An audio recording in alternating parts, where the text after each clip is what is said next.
Timeboxing Trilogy, Part 3.5. Timeboxing turns work into play. Written by Khatzumoto, posted in July of 2010. I was making some additions to the previous post in this series, but I ended up adding so much content that it made more sense to spin it off as its own new article. So here we go. Timeboxing turns work into play.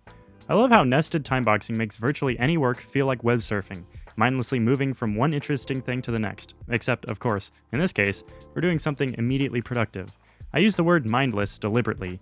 Usually this word carries a negative connotation, but the thing is that most of us have quote-unquote too many mind. Most of us spend time stuck in analysis paralysis pretending to be prioritizing tasks, when really we're just freaking out and hating our work and ourselves. I'm with Honda Naoyuki on this one. Most of us don't need to prioritize our work, we just need to get started on it, many times. That's what's killing us, paucity of our starts. And all the tidying and soda breaks and relaxation exercises in the world cannot nor will ever change this. Let's be brutally honest, your life simply is not that complicated.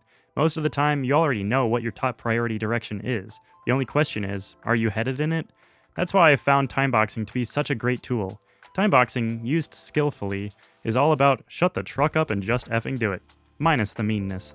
Dual timeboxing can give work the spontaneity of play, because, you see, work and play are actually the same. The primary difference between work and play is not content, but form. When you feel like you are making a lot of fun, small choices, we call it play. That's why mountaineering is classified as a hobby and not a life-threateningly dangerous form of hard manual labor. Lots of fun, small choices. As it turns out, certain types of content tend to get packaged in fun forms, but trust me when I tell you that video games start to get boring for game testers. Play can become work and work can become play. The key is that you have the knowledge and freedom to make everything a game for yourself. You don't need to get rid of Facebook and Gmail and all other game-like distractions. They're not the problem, they're the solution. More accurately, they contain the blueprints for the solution. Play and games distract us not because something is wrong with us, but because something is right with them. They are tapping directly into the firmware of the mind, if you will. We need to cut up our work into pieces so tiny and so easy to do that we don't even know or feel that we're working anymore.